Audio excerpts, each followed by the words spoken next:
Hi, folks. Welcome back to Prison Breaking with Sarah and Paul, in no particular order. We're equal partners here. We both feel weird about our names coming first, But so I keep saying Paul and Sarah.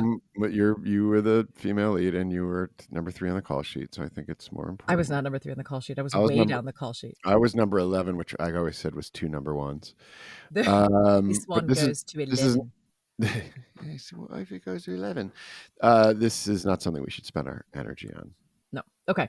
Yeah, nobody has a lot of energy these days. The world is nuts. But today we have our first guest, which I'm actually very, very excited about. His name is Brad Turner, and he directed the episode that Paul and I have quite literally just watched. And it is it's a brutal episode. It starts with toes getting cut off. It has a crushing scene between Dominic and Marshall. Mm-hmm. And Paul does some dastardly deeds in the woods. Yeah, our first gun death, and our my first Kellerman body count, which really does rack up. It racks up real quick, very quickly. Also, want to give a shout out to John Nunziato, who designed our logo. What he did for us is incredible. That logo is so cool, and it's going to make for great merch and great prizes for our contest. And he put up with a little bit of actor neuroses while making our logo, and it was kind of better than we dreamed it could be. So thank you, John. Let's give you a little snapshot of what was going on in the world and put this show in context in that world. Index. This is the Adelstein Index. This week's Adelstein Index. The episode was called Cell Test. It premiered at 9 p.m. on September 5th, 2005. It was written by Paul Shearing and Michael Pavone, although it only said Michael Pavone on screen. Directed, as we mentioned, by our first guest, the one and only Brad Turner. Okay, so blurb on the episode. 2 steps forward, 1 step back, which is also a Paula Abdul song. You get bonus points if you were thinking about that too. No, because that song was actually called Opposites Attract. Fine, but it was also her and an animated cat, right? If I remember correctly. DJ Scat Cat. In the DJ Scat Cat, who was undoubtedly not a prison person. And I believe Arsenio Hall was also in that video, but I may be conflating things. All right. Go on. Okay, so 2 steps forward, 1 step back. Michael gets Abruzzi on his side, John Abruzzi, and proves Sucre's trustworthiness, but then loses a valuable piece of his plan, which is Sucre, and we meet Haywire for the first time, which is amazing. The show was up against college football again on ABC. This was Florida State versus Miami. Florida State won in a squeaker 10-7. A rerun of 2.5 Men on CBS, and on NBC, a rerun of Las Vegas. The lead-in, meaning the show that was on in the slot before us on Fox, was Nanny 911, which was sort of appropriate. Or not. I don't really. Maybe not appropriate. I don't know. There weren't any nannies. Also happening on September 5th, 2005, U.S. President George W. Bush nominated Judge John Roberts to the Supreme Court. He would later win the nomination and become Chief Justice. Also, Apple announced, or this is 2 days later on September 7th, Apple announced the iPad Nano. Those little bitty one. Like 1,000 songs or something? Something. I mean, they were incredible. I think I got one as a wrap gift. Possibly. I got one on a wrap gift from Private Practice. It was the it was the camera one. It was the one that you could shoot video on. It was insane. Oh, I never had that. Yeah. I've still got my little thing at some point. Also on this day, Jerry Rice, Hall of Fame wide receiver for the San Francisco 49ers, and I believe the Oakland Raiders at one point, announced his retirement. And Paul McCartney released Chaos and Creation in the Backyard, which won widespread critical acclaim and was nominated for several Grammys. Okay, and I have 2 pieces of, I suppose memorabilia is a strong word for it, but I found these 2 things when I was going through. I have this giant milk crate of stuff from season 1. It's mostly scripts, but I have it. I'm showing this to Paul right now so he can see it. This is the TV guide. You can hear me flipping the pages. I'll put pictures of this on our Instagram and stuff so you can see it. It is the TV guide from this week, September 4th to 10th, 2005. It has who on the cover, Paul? Tom Brady. Tom Brady. It also covers The OC, The Biggest Loser, Night Stalker, Emmy's Countdown. There's a sense of what was going on there. And this is amazing. Check this out, Paul. Oh, wow. Don't miss the best new drama on TV, Prison Break. That is a full-page ad in black and white. Yep. And that was a quote from the, Toronto something, right? Toronto Star. And it's Lincoln, Michael, Veronica, and Dr. Sarah Tenkati. I can't believe I actually made the it's pretty thingy. Cool. Piece number 2. This is Inside TV Magazine, which I got to be perfectly honest, I didn't realize was a thing. Nope. On the cover is Eva Longoria, Lindsay Lohan, Jessica Simpson. So they're all on the cover along with Grey's Anatomy. And so this is part of what was going on then. But this is crazy to me. The show had been on the air 1 week. And look at this. There's a 2-page article about it. Inside TV goes behind the scenes of one of the year's most buzzed about new shows. There's some photos of the show and us. Again, I'll put all this stuff up on our Prison Break podcast Instagram. Quick blurb. It says, think Shawshank Redemption meets 24 with equal parts heart, thrills, and family drama, not to mention 2 hot and oh so talented stars. They mean Paul and me. No wonder the show is getting tons of hype. We're all feeling a bit under pressure, admits Dominic, 35.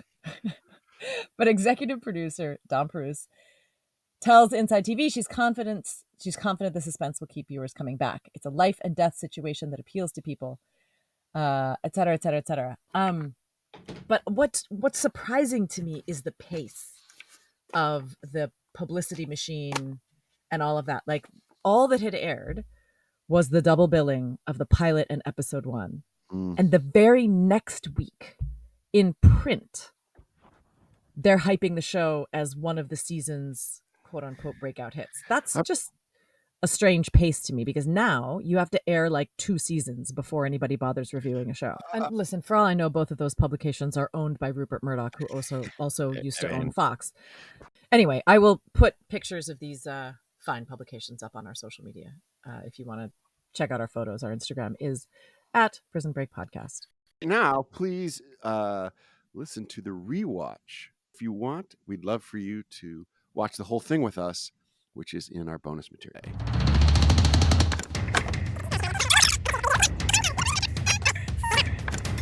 This is dirty. So dirty. You're saying like infection dirty? No, like something's rotten in Denmark dirty. Oh, with the boot and he stepped on gardening shears.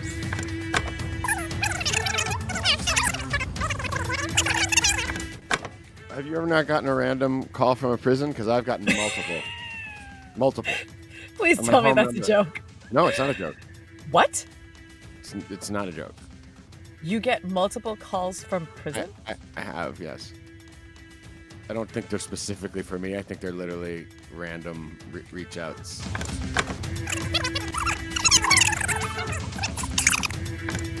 I believe I'm about to kill my first person ever as an actor. Are you? And with that, we'll be right back. All right. Welcome back, everyone. Now we're going to discuss the episode that we just watched, but it's not just going to be Sarah and I babbling on incoherently about little details nobody cares about, but we will have somebody who really can speak to the whole thing, who is Brad Turner. He directed this episode. He directed one of the final episodes of season 4, The Old Ball and Chain, and he directed part 1 of The Final Break. So he is very much part of the Prison Break family. Brad also won an Emmy for his work directing 24, and he also won a Peabody Award for a limited series called Human Cargo. He's directed on Homeland, amazing. Hawaii Five-0, Psych, Stargate. Over 200 episodes of television, which is extraordinary. It is our honor to welcome Brad Turner. Well, my name is Brad Turner, and I directed episode 3 of Prison Break. I directed, ironically, the second episode when it went to series, and the second last episode. Oh, yep. Finished. That's right. The studio asked me to come to Chicago and direct the first episode after the pilot, but it was episode 3. It wasn't episode 2, it was episode 3, but I think we shot 3 first. Oh. Something shot like 3 that. before Mike Watkins' episode. That makes sense now in that actually retrospect. kind of does. I think that's what we did. If not, yeah, I'm positive that's what it was, because Robbie Greenberg was DP. And Robbie Greenberg was a DP? Yep. And I'd never worked with Robbie before. And we were really setting the tone after the pilot. Yeah. And we arrived, and the most interesting setup, and I don't know how it went on from there, but they literally had an office in sort of downtown Chicago. Mm-hmm. They had a studio in like a studio complex on the west side, where the prison cells were being built. Mm-hmm. And then they had Joliet, way out in Chicagoland somewhere. Yep. And the first thing, because I was a producer director at that point, the first thing I said is, you got to put one of these 3 things together, because this is going to be very difficult to navigate. It's so interesting. We never shot in the stage because the stage wasn't ready. Right. Mm-hmm. So we shot that episode with all practical cells and all. So that giant shot going up like 3 rows of cells was real. That was real. Because I remember, Sarah, they never built until season 3, I think. They didn't build a prison that was that elaborate, frankly, that had levels like that. So that's why I thought, oh, this must be actually Joliet. Wow. Yep. It was. We literally, we went to the office, prepped the show, and then basically literally never saw the office again. Sure. Because then we were off. Robbie and I were off shooting, and I think we shot a couple of scenes in downtown Chicago with me. Beautifully. With me, but and also with the scene. Yep. Yeah, the Robin and Sebastian. The Veronica Sebastian breakup scene was gorgeous on the river with bridges then we shot somewhere in. Not as easy to find in Chicago as you think. Somewhere in a kind of forest preserve area, which was pretty far out on the west side. When I kill Letitia, played by Adina, and that was I remember that being almost a full day. No, it couldn't have been. It had to be a half day, right? Because but you're definitely fighting the light. But it was a move for sure. Yes, it was half thing. And just for our listeners. One of the things that Brad did that's incredible is, as we talked about in our first episode, when you shoot a pilot, especially in those days, and they bring somebody like Brad Ratner in, we had 20 days, 25 days to shoot. Yeah. We had $20 million. We had this huge feature DP. It was like shooting a feature. And then they say, oh, the show's picked up. Here's episode 2. You have 8 days. You have a third of the money. And it needs to look and feel as good as the pilot did. So it is always I think there's more pressure on that episode than even on shooting a pilot, in my experience. It's always like, how is this show going to work? Are we going to be able to pull this off? And it always falls usually on the director's shoulders to figure out if it can be done or not. And you certainly did it. We kept saying while we were watching, look at that beautiful shot. It's beautiful. Look at that great scene. Look at this cool coverage. So you clearly got it done. Do you remember how much prep you did, how much time we had to shoot? Do you remember any of those things? Yeah, the one thing that I think that helped me a lot was our showrunner, Joel Cernow, on 24, was working on the pilot with one of our editors.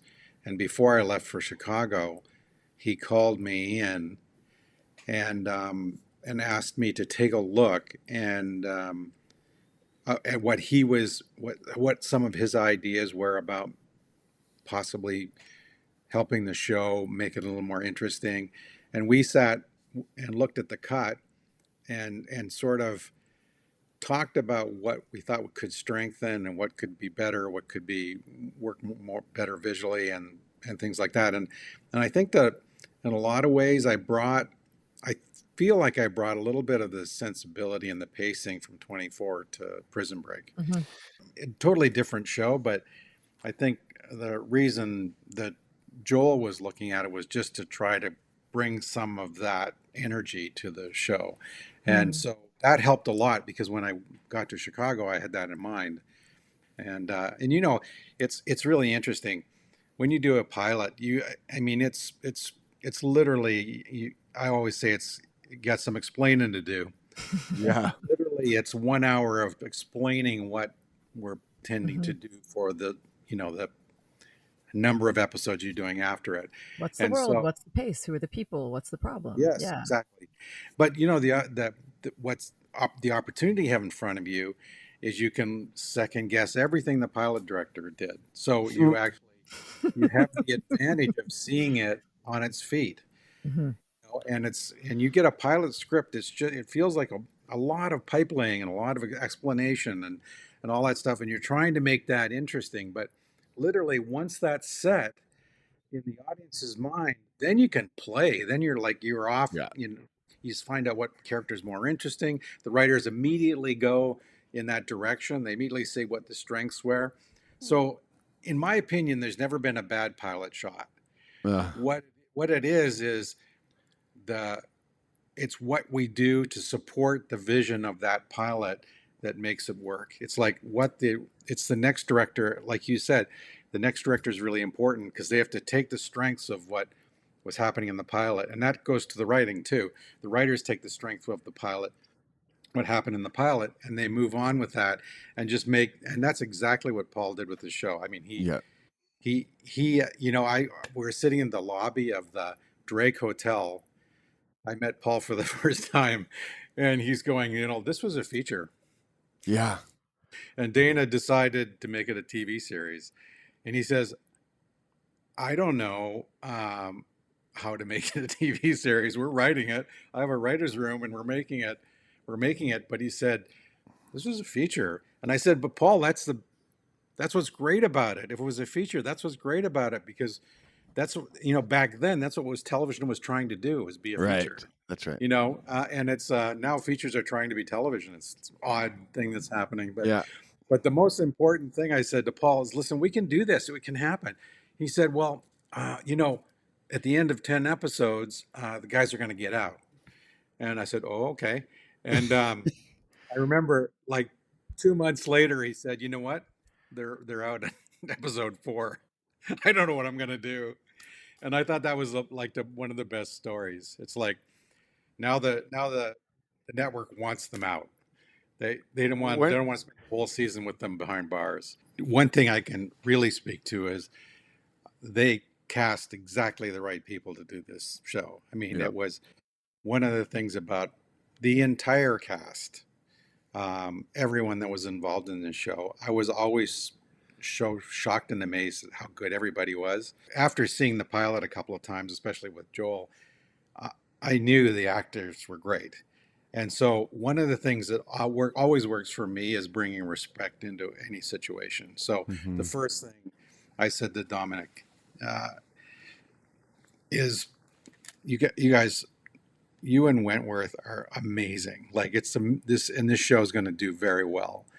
And what we have to do is we just have to really um, find a way to keep the tension high because that's what's working. The tension between you two, the tension and when I went to the prison, I said, make no mistake of it. One of the biggest characters in this thing is this prison. This Yes. prison is a huge character, and don't ever think that it's not playing into what's happening because you guys, we all go home to the hotels or your apartments or whatever every night. You guys are living here. This is where you live. You have to keep relating to this as your home. Mm. And remember that you can't do anything here in this prison without somebody watching. You can't gesture to somebody where they don't analyze that gesture as being something. So just be aware of it, you know, in your body type. And then from that point on, as a director, you get, I wouldn't call it respect, but you get, you know, this person's paying attention to Hmm. what is working.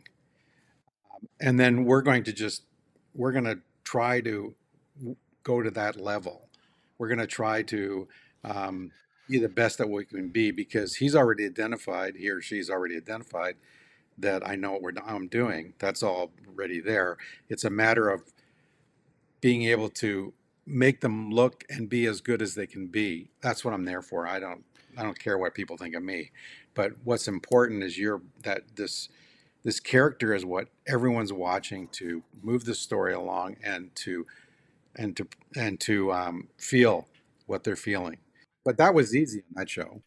The way we think about theater and film, and I would say pilots work this way too, is that you have a director and you have a writer and you have actors, and they're crafting this thing together a lot of times. But in television, because directors become guests a lot of times, they come in when something is established, or they come in after a pilot even when something's established, and the actors have been living with a certain character and with the dynamics for sometimes years, and then a director will come in, and it's a complicated thing to come into a dynamic you don't know, as Brad was saying, about just dealing with personalities. But then even creatively, if there's a big character turn in an episode, let's say, and the director's responsible for telling that story, and the actor's like struggling with it or doesn't like it or what have you, it can be tricky because the actor has been kind of the guardian, if you will, of this character for so long that they're kind of the expert on it. And that can just be, I don't know, it can be a point of tension. I just know. The way I handle those situations is pretty clear.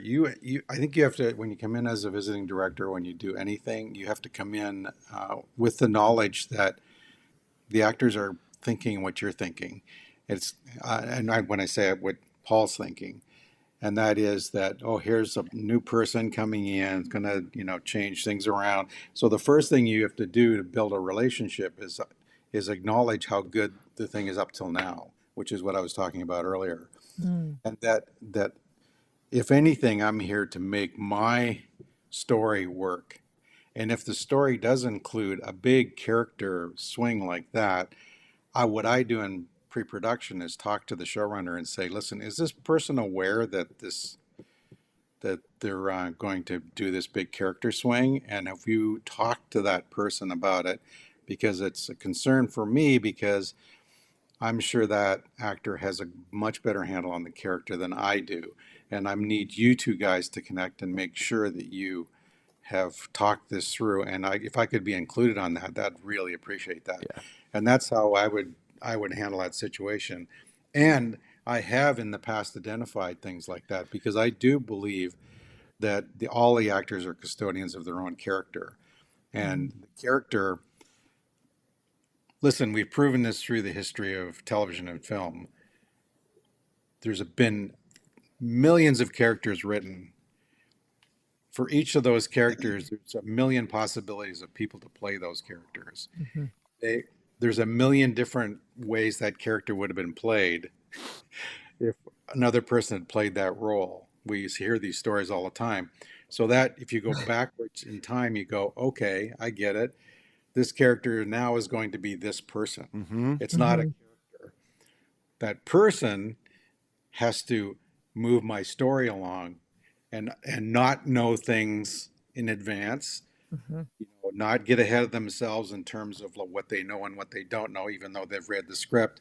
But the way that person's playing the role, the emotions they bring to that role is going to be their own. And I'm not the custodian of that. They are. And that's what's important when you're going to come into these situations, is you understand that you feel very strongly about something. Yeah, you feel very strongly. The way you do that, the way you make that work is going to be up to you, not me. I do know that I need to feel like you feel strongly about it, but I don't need to tell you how to do that, because guess what? You may have one person may have a whole different way of doing it. And you know what? As long as I feel it, then it works. And that's the most important thing. And where you will, I've often said that, but it's like a pendulum. You go in, everybody gives you the benefit of the doubt. This is negative, this is positive. As soon as you start saying things that get into character, you go into the negative area. But as soon as you get something good, it'll swing back to the middle again. You have to play that. You have to be well aware of that. If you put your foot in your mouth, you've got to work to get it back. And that's the way it works. It's like you never know. You will always run into people who are going to be opposed to you right from the beginning, and then you just have to work. So maybe you're here with some of the actors. You got to pull yourself back to here, and you find a way. You just have to find a way to do that. And luckily on Prison Break, I never had to do that because I always felt, and maybe it was because it was very early in the go, that we were only at episode 3 and probably just starting the series. There was a lot. It felt like a movie. It felt like we were, really still working on who everybody was. Mm-hmm. But that was not my job. My job was to make the show, give the show some pace, give it some visual style, and really support how good these actors were and how great these characters were coming across on the screen. Well, and you're shooting a 54-page episode. So, I mean, when you got into the edit, and P.S., just for, the geeks out there like us, you're shooting it on film. Yep. So every take costs something, mm-hmm. As opposed to, our sort of eternal cards these days where you can sort of keep going. But when you got into the edit, I mean, I imagine a show like this, Paul's writing's pretty tight. And there's a lot of, you need to know this in order to move on to this. This is a critical piece of information. But you're also shooting for a network. So you've got exactly 44 minutes and not a second longer, more or less. You have a 54-page script. Do you remember what that edit was like? I mean, did it come in, 8 minutes long and you got to figure out how to... I shoot every scene like it was going to be in the movie. And I shoot every scene like it was its own movie. And I make it really difficult for the showrunner to take anything out. And it's like so many times I've had people say to me, I just love it the way it is, but it's 8 minutes long. I think we can find it, but it's going to hurt. And it's going or they'll say it'll be 8 minutes long, and then we'll get it down to 3 minutes long, and they'll go, this 3 minutes is going to hurt. Yeah. And 9 times out of 10, what's really comes to issue with me is it's usually stuff that identifies a movie from a TV episode. That's right. It's like that long moment where you ask somebody a question and they're thinking about it. Mm-hmm.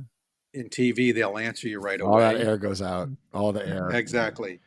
But I will say this: one of our favorite scenes rewatching that episode was a scene where LJ, who's Lincoln's son, is mandated by his probation officer or whatever it is, he's gotten into trouble to go to prison and spend time with his father. And there's this beautiful scene that really doesn't advance plot per se, other than Lincoln has decided he's going to want LJ to be there at his execution because he said he doesn't want anybody there. And they hold hands through the grate. And even at the end of it, first of all, it's beautifully acted. It's beautifully shot. There's reflection on both sides, which Sarah and I were talking about is never easy to accomplish. No. Actors have to put their heads in one spot and all that. But there is I particularly noted at the end, there's got to be a 4-second shot that's a wide shot.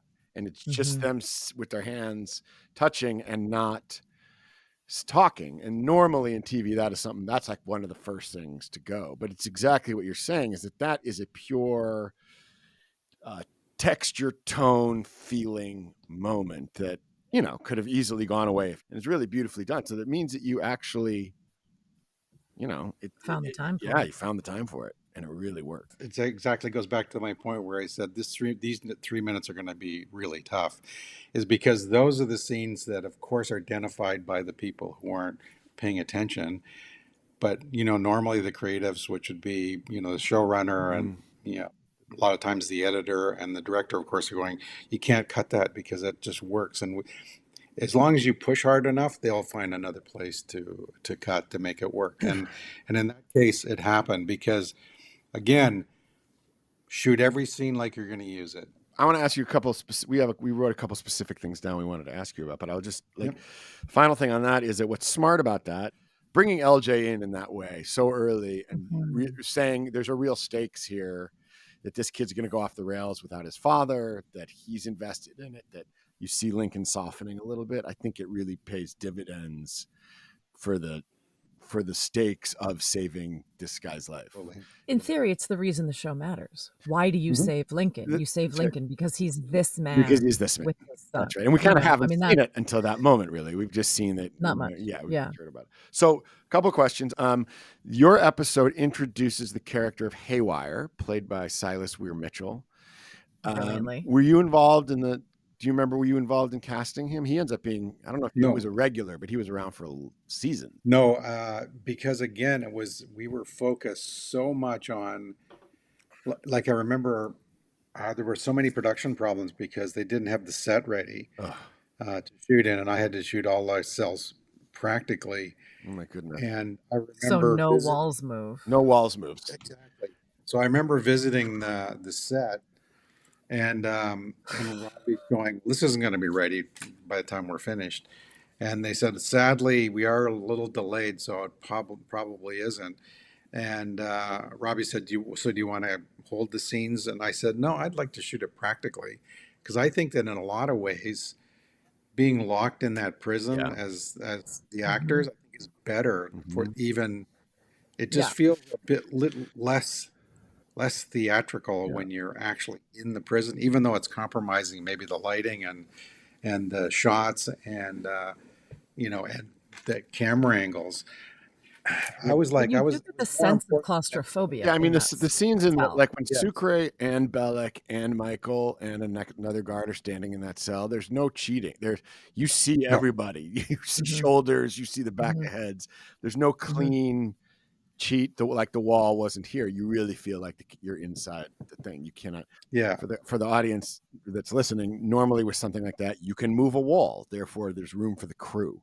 Yeah, and also when you're in prison, you are brushing shoulders with other prisoners, and you're moving through those doorways, and there's no place to breathe. And a lot of it felt like that. I mean, I have this incredible story. I constantly tell people this story. So we're at Joliet, and we're shooting a long day. I remember Robbie and I were being driven by the first AD, I think, and we jumped in the car and we're driving, and we get halfway back to Chicago, and Robbie gets a phone call on his cell phone. He said, the prison's locked down. And I said, what? He said, it's locked down. It's a statewide prison lockdown. So even though Joliet was decommissioned, it was still technically part of the prison system. Oh my God. In Illinois. And apparently it was a statewide Illinois lockdown because there was a breach of security. So literally, they locked the crew in the prison. Shut up. It was me, Robbie, my first AD, maybe a couple, but maybe the sound department got out of there. But even the caterers were locked. Oh my God. And I believe, and I won't get the story correct, but it was at least 4 hours. Oh my goodness. They were locked down in there. That's a lot of overtime. Yeah, and yes, exactly. And like then Fox production went crazy. But the interesting thing was that apparently somebody told me, and this may not be true, but I was told later that an extra or somebody had wandered into a room. Oh no. That had and so it was us that triggered the alarm. Oh, and went into a room that was still under surveillance or still had the... Yeah, because we didn't have the whole prison. Right. But it wasn't, there was no prisoners there. There was just no, but there were parts that we didn't have access to. Not only was our crew locked in Joliet prison, that we triggered a statewide lockdown. Yes. Because apparently that was the policy, that if one maximum security facility was locked down, they just locked them all down until they figured out where it was. From fake Fox River, from our prison, to the one that they had built across the street, there was an underground tunnel system. Yep. And so I remember somebody telling me that halfway through, and I was like, sorry. So just checking in as the only woman for 100 miles in any direction, it seems. That's inaccurate, but that's how it felt. I was like, there is somewhere here a trapdoor that if it opens, is discharging a real live convicted felon. They were like, that's right. I was like, cool. That's right. That's a great story. Wow. That's a really great story. Okay, amazing. So because then fast forwarding, I think we had to let you go to 24 where you had this giant deal. So we didn't get you back later in the first season, which would have been cool, but we didn't. We didn't get you back in the second season when the show moved to Dallas. We didn't get you back in the third season, which Paul and I weren't in. But then the show moves to LA and we get you back in season 4 at the very end, what we thought was the very end. Turns out there was a coda a few years later. But what's it like returning to a show where, I mean, you're coming in post, the show hadn't aired when you directed your episode with us. You're coming back post a lot of deaths on the show. The cast has changed. There's some new faces. Fichtner was with us. You had Rappaport, I think. I don't know if he was still alive during your episodes. Right. Yeah. Jodie Lynn O'Keefe. I mean, what's that like? Kind of returning to the scene of the crime, so to speak. It was amazing. Again, because your cast was so fabulous. You, Sarah, everybody was so great. And they acknowledged my small bit of input at the very beginning, and how much they appreciated that, and how much water was under the bridge since then. But that, it's that mutual respect, I think, that poured through, and it was great. And I think we had the same kind of conversations. We put the same energy into making it as good as we could, and I never felt like anybody missed a beat. Everyone was still working as hard as they were the first time. I think in a lot of ways they were much more knowledgeable about who they were, so it made it a lot easier. And I was able to be like more of the pure director on that, and less laying the groundwork. Sure. And more let's just make this as good a finale as we can. Me and Kevin Weeks sort of, I think he was the producer director then, and Kevin and I did Hooks, Kevin Hooks, yeah. Kevin Hooks, sorry. Yeah. Kevin Weeks is a goaltender in hockey. Yeah. But that's your Canadian Kevin is showing, Hooks. Brad. Exactly. Kevin Hooks, who is great, because he did a couple episodes of 24 with us. Yeah. So Kevin graciously had me back, and it was great because, again, everybody was just as good as they were from the beginning. I remember the weirdest thing about coming back was like, just be caught. It was a long time ago when you started this. These guys were all new.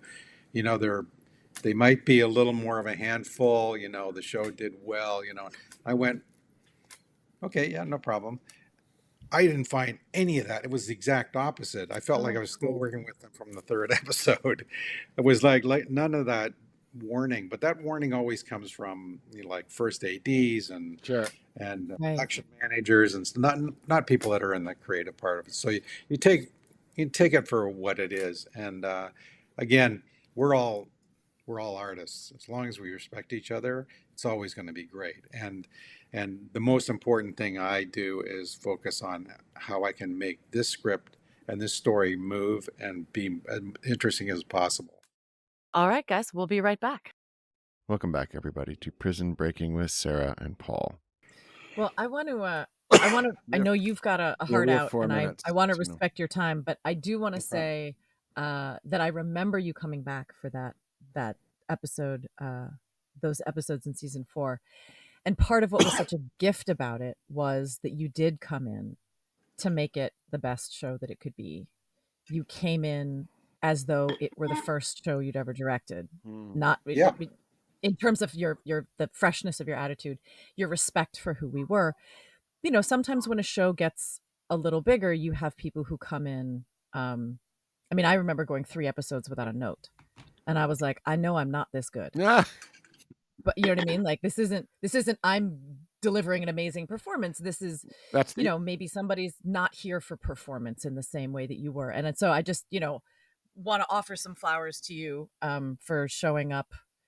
You didn't wave your Emmy around and say, I know what I'm doing. Everybody stand in line. You treated us like we were all in it together to make something meaningful. And that was a beautiful thing. Well, thank you. That's what I try to do. I'm glad you identified that, because that's exactly what I try to do. I have nothing but respect. I have nothing but respect for writers and actors. I mean, nothing. I mean, 2 things I can't do. And I've got to say, you have to identify that as a director. And what you want to do is elevate everything to make it interesting to watch and not sleepy time TV.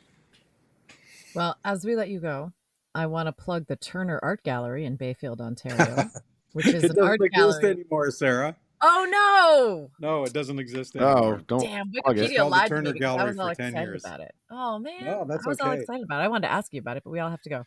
Yes. Listen, thank you so much for being with us. Welcome. I feel like we could talk forever because I'm so curious. I've learned a lot about directing from you actually in the last 45 minutes, which is marvelous. That's nice. Thank you. Super, super, super grateful to you. And ditto. And the respect you have for the thing that you do, but also the people you do it with, it shows in the work. And it's great. We can all take in everything that we do in this crazy Absolutely thing you do that's a collaboration. And then we look forward to talking to you again when we get to episode season 4, almost the end. Yeah. We'll have you back. Thank you so much for having me on. Thanks for doing this. Okay, so that concludes our first guest. Thank you, Brad Turner.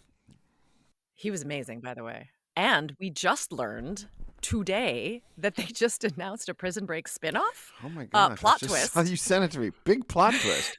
Plot twist. The gentleman from Mayans, is that right? The senator from Missouri. Yes, I believe the showrunner creator from Mayans is going to do a new Prison Break something on Hulu. We know nothing about it, but it's funny timing. Or is funny, it? haha. Or is it? Dun, dun, dun. Anyway, thank you guys so much for being with us. Let's wrap this up. Our Instagram is @Prison Break Podcast. Or you can email us on our very own email site, which is prisonbreaking, one word, @caliber-studio.com. That's Caliber, CALIBER-studio, singular.com. And thank you for being with us. Please don't go to prison. And if you do, establish dominance quickly. Bye, guys. Bye.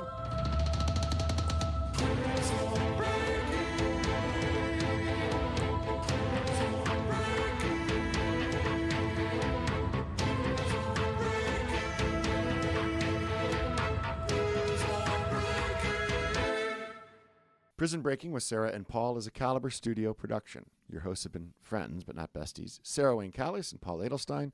Our prison warden has been producer Ben Haber. Keeping us slim and trim in the prison yard has been sound designer and editor Jeff Schmidt. Keeping us up to date on the outside world is production assistant Drew Austin. Letting the world know what's been happening to us in prison is social media manager Emma Tolkien. Our music was done by Paul Adelstein. Our prison artist, logo, and brand designer is John Nunziato and Little Big Brands. Check him out at www.littlebigBrands.com. Follow us on Instagram at Prison Break Podcast. Email us at prisonbreaking@caliberstudio.com and call us at 401-3-P-Break. Prison Breaking with Sarah and Paul has been a Caliber Studio production. Thank you for listening.